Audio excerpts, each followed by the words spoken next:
The federal government is under fire this week for not moving fast enough on bail reform. The catch and release criminal justice system that Justin Trudeau legislated and the NDP supported allows the same repeat violent offenders to commit one offense after another and be released onto the streets without consequences. The federal government cannot further delay necessary bail reform. For months, federal Conservatives and premiers across the country have been calling for urgent reform to Canada's bail system. Now the mayor of Edmonton is joining those calls. This after a 52-year-old man and father of 7 died from a stab wound to the chest late Sunday. Mayor Amarjeet Sohi says the alleged suspect was charged with 3 counts of breaching bail conditions. He's calling on the federal justice minister to take immediate action. Mayor Amarjeet Sohi joins me now.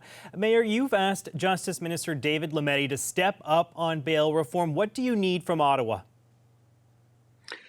You know, our community is really grieving once again, having another community member lose his life to the ongoing violence and increase in the violence that Edmonton is experiencing. And there are, various reasons why this happens, but one of the tools that is available to the federal government is to make select targeted bail reforms as proposed in Bill C-48. We think those reforms are necessary. They target violent offenders. They target people who have committed crime with guns, and they target offenders who are, convicted of domestic gender-based violence. I think if we have those bail reforms in place, it will allow these offenders to be off the street and make our communities safe. So we are asking Minister Lametti to move forward quicker on the passage of Bill C-48.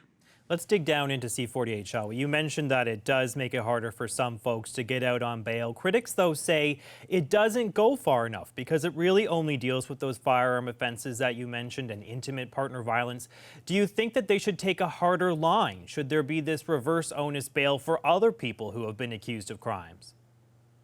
No, I think the targeted reforms, in my mind, will work, and they are reasonable restrictions on bail conditions. But at the same time, what I have stressed in my letter, and this is the conversation that we had with the federal officials in the past, as well as the provincial ministers, is that when people are being released from bail, when they're ready for the bail to be granted, or they are being released on parole, or once they have done their time, there has to be a proper integration plan in place that people are able to reintegrate back into the community and be productive members, and provide support for housing, provide support for jobs training, provide support for if they have mental health issues or other issues that they may have faced. I think it is very, very important that when people are released, they have that support available in the community, so they are able to be productive members. At the same time, they don't reoffend. I think that's the approach we want to take. We don't want to limit more ability. We don't want to limit non-violent offenders' ability to gain bail or parole, but we want to focus on violent criminals, as has been proposed by C-48. But the problem, I think, Mayor, is that C-48 was tabled in May, right? This was already before MPs, but they didn't deal with it before the summer break. So that means there's 3 relatively long months now without tougher laws. The premiers weren't pleased about that at their meeting this week. Do you think the government should recall the House and get this passed now? Or do you think they could wait till September to get this thing through?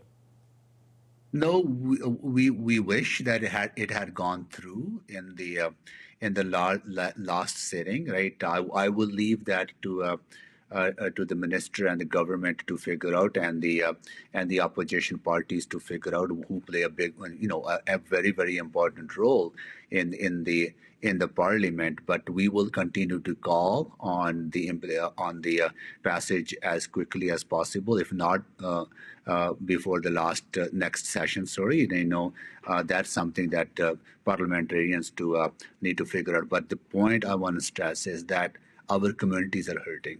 We are seeing violent crime on increase. We are seeing issues around houselessness, mental health, addictions going untreated. People are struggling on our streets. People are dying because of the opiate overdose crisis, and people are falling through the cracks. For example, this person who is accused of, who is alleged of this recent murder, was on bail, and he had conditions not to be leaving his house and under 24-hour house arrest. But he fell through the cracks. He didn't even have a place to live. He was living in a tent. And this is reoccurring often in our communities.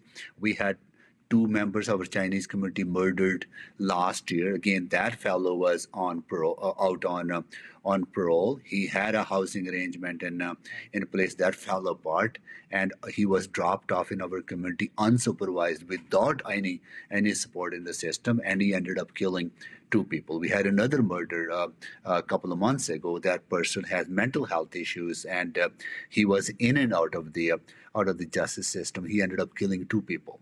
So we have a crisis of mental health. We have a crisis of addiction. We have a crisis of houselessness. I'm not saying that every houseless person is causing trouble, but there are intersecting issues that our community members are facing, and they go untreated and unsupported, and ramification is violence in our streets that is killing Edmontonians. And that's what I am focused on, making our community safe.